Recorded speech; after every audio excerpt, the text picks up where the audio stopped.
नमस्कार दोस्तों, कैसे हैं आप लोग। बाबा के फंडे में मैं आपका दोस्त ब्रिजेश करता हूं आपका स्वागत और अभिनंदन। आज हम जिस सेक्टर की बात करने जा रहे हैं भारत का सबसे तेजी से बढ़ने वाला सेक्टर है, जो कि बढ़ रहा है 25% पर ईयर की ग्रोथ से। ये सेक्टर अकेले पैदा करता है हर साल 20 लाख नई नौकरियां। और सबसे बड़ी बात यह है कि यह भारत की अर्थव्यवस्था में एक इकोनॉमी बिल्डर का काम करता है। और ये क्षेत्र अगर 1 रुपया खर्च करता है तो भारतीय अर्थव्यवस्था में ये 2 रुपया बनकर योगदान करता है। हम बात करने वाले हैं आईटी सेक्टर के बारे में, जिसके लिए सबसे ज्यादा क्वेरीज हमें मिली। तो दोस्तों, ये है बाबा के फंडे कर्म क्षेत्र सीरीज, जिसमें हम बात करते हैं आपके जॉब और करियर के बारे में सब कुछ। तो अगर आप अपने जॉब और करियर के बारे में सब कुछ जानना चाहते हैं तो हमारा चैनल अभी सब्सक्राइब कर लीजिए, बेल आइकन को प्रेस कर लीजिए, आगे की अपडेट भी आपको मिलती रहे। तो आइए शुरू करते हैं आज की करियर की बात आईटी सेक्टर के साथ, यानी नो भाषण नो बकवास, ओनली काम की बात। तो चलिए समझते हैं अंतर आईटी और आईटीईएस ऑर्गेनाइजेशन में। आईटी ऑर्गेनाइजेशन क्या होती है, जहां पर काम होता है कंप्यूटर एप्लीकेशंस में, यानी कि सॉफ्टवेयर एप्लीकेशन और हार्डवेयर कंपोनेंट का। और आईटीईएस क्या होती है, आईटीईएस आईटी इंडस्ट्री का एक हिस्सा होता है, जहां पर आईटी सर्विसेज को आउटसोर्स किया जाता है दूसरे क्षेत्रों में, यानी कि दूसरे सेक्टर्स के अंदर, जैसे कि बैंकिंग सेक्टर के अंदर, बीपीओ सेक्टर के अंदर, जैसे बैंकिंग, फाइनेंस, बीपीओ, ये इंडस्ट्री जो होती है, क्योंकि यहां भी बिना आईटी का आजकल काम नहीं चलता। एवरीथिंग हैज बीन कंप्यूटराइज्ड, हर कुछ घर से कंप्यूटराइज्ड हो गया है, पूरा का पूरा काम कंप्यूटर पे होता है, सिस्टम पे होता है। तो ये इंडस्ट्रीज कहलाती हैं आईटीईएस इंडस्ट्री, यानी कि दूसरा ऐसा सेक्टर जहां पर आईटी सेक्टर की नौकरियां होती हैं, उन्हें आईटीईएस ऑर्गेनाइजेशन कहा जाता है। और आईटी केवल कोर आईटी कंपनीज होती हैं, यानी कि जहां पर केवल और केवल आईटी का काम होता है, केवल कोई इंफॉर्मेशन टेक्नोलॉजी का काम होता है। होप आप ये अंतर समझ गए होंगे कि आईटी और आईटीईएस में क्या अंतर होता है। आईटीईएस कंपनी में ज्यादातर बिजनेस प्रोसेस आउटसोर्सिंग यानी बीपीओ और नॉलेज प्रोसेस आउटसोर्सिंग यानी कि केपीओ कंपनीज आती हैं। अगर स्कोप की बात करें इंडस्ट्री के अंदर, तो स्कोप में जैसे मैंने पहले ही आपको बताया कि ये इंडस्ट्री हर साल लगभग 20 लाख नई नौकरियों का सृजन करती है, यानी हर साल 20 लाख नई नौकरियां इस इंडस्ट्री में आती हैं। लेकिन बहुत बड़ी विडंबना है इस इंडस्ट्री की, इस इंडस्ट्री में हमेशा मैन पावर की शॉर्टेज बनी होती है। और उसका सबसे बड़ा कारण क्या है, इस इंडस्ट्री में जो स्किल सेट चाहिए, वो स्किल सेट के लोग बाहर मार्केट में अवेलेबल नहीं होते। कॉलेजेस में जो ट्रेनिंग दी जाती है, जो एजुकेशन दी जाती है, वो जो नौकरियां मौजूद है इस सेक्टर में, उनकी स्किल सेट से मैच ही नहीं करती। एक रिपोर्ट के अनुसार 80% इंजीनियर्स ऐसे हैं जिनको नौकरी दी ही नहीं जा सकती। तो प्रॉब्लम कहां है? प्रॉब्लम यह है कि नौकरियां मौजूद होने के बाद भी लोग अगर उसे कर नहीं पा रहे हैं, इसका मतलब बहुत सिंपल सी बात है कि उनके पास वो स्किल्स नहीं है जो स्किल के रिक्वायरमेंट इस इंडस्ट्री के अंदर है। तो आईटी इंडस्ट्री की एक बहुत बड़ा चैलेंज है, हमेशा यहाँ पर स्किल गैप बना रहता है और मैन पावर की शॉर्टेज हमेशा रहती है। और इसको पूरा करने के लिए कोई खास कदम भी नहीं उठाए गए। आज भी हमारा इंजीनियरिंग कॉलेज का सिलेबस आज के आईटी इंडस्ट्री के अकॉर्डिंग नहीं बनाया गया है।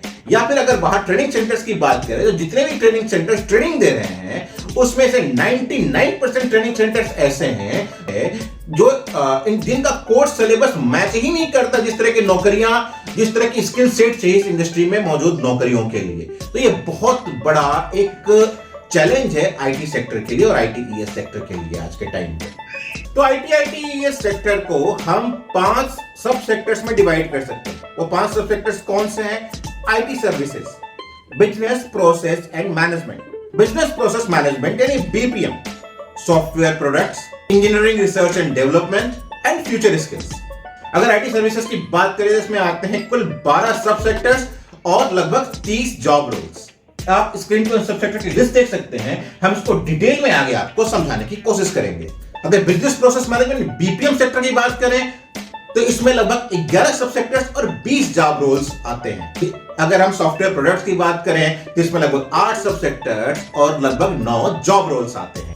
Engineering research and development sector की बात करें, तो इसमें लगभग 13 सब सेक्टर्स और 39 जॉब रोल्स आते हैं। और फ्यूचर स्किल्स में 2 सब सेक्टर्स आते हैं, artificial intelligence and big data, जिसमें लगभग 26 जॉब रोल्स आते हैं। यानी कि अगर आईटी सेक्टर की बात करें तो लगभग जिसमें आते कुल आपके 5 सेक्टर्स और 125 के आसपास जॉब रोल। अगर उन जॉब रोल्स की डिटेल्स आपको देखनी है तो आप यहाँ पे स्क्रीन पे देख सकते हैं, आपको यहाँ पर उसकी डिटेल दिख जाएगी। और हमारे वीडियो के डिस्क्रिप्शन में भी हमने उसका एक लिंक अपलोड किया है, उस लिंक पर क्लिक करके आप वहां से भी ये लिस्ट डाउनलोड कर सकते हैं, जिसमें आपको 125 के 125 जॉब रोल्स के साथ साथ उनके लिए क्या क्वालिफिकेशन चाहिए उसकी भी डिटेल्स आपको वहां से मिल जाएगी। एक बहुत ही इंपॉर्टेंट इंफॉर्मेशन आपके लिए जो आगे आपको बहुत मदद करने वाली है। भारत सरकार ने सेक्टर स्किल काउंसिल, इस हर सेक्टर्स के लिए सेक्टर स्किल काउंसिल की स्थापना की है। और उस सेक्टर स्किल काउंसिल का काम क्या है कि इंडस्ट्री में मौजूद जॉब रोल्स के हिसाब से कोर्सेज डिजाइन करना और ट्रेनिंग सेंटर सेटअप करना, जिससे कि उन्हीं चीज की ट्रेनिंग अवेलेबल हो मार्केट में, जिस तरह की नौकरियां इस सेक्टर के अंदर मौजूद हैं। और आईटीआईटीएस सेक्टर में सेक्टर स्किल काउंसिल नेस्कॉम के पास है, तो आप एसएससी नेस्कॉम के वेबसाइट पे जा सकते हैं और वहां पर किसी भी जॉब रोल का आपको यहां पर करियर पाथ दिख जाएगा।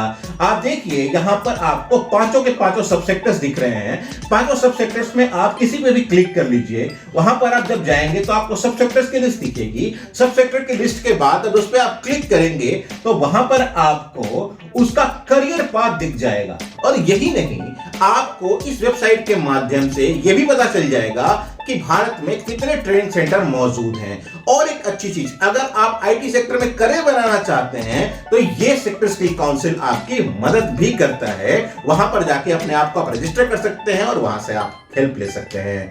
तो आईटी सेक्टर के बारे में हमारी ये जानकारी आपको कैसी लगी ये जरूर बताइएगा। अपना फीडबैक हमें कमेंट बॉक्स में दीजिएगा। और अगर हमसे और ज्यादा जानकारी चाहिए तो आप हमें ईमेल कर सकते हैं, हम आपको डायरेक्ट कांटेक्ट भी करेंगे। अगले वीडियो में मिलते हैं हम एक और सेक्टर के साथ, जिसमें हम बात करेंगे एक नए सेक्टर की और वहां पर मौजूद जॉब रोल्स की। तब तक सुरक्षित रहिए, खुश रहिए और मस्त रहिए।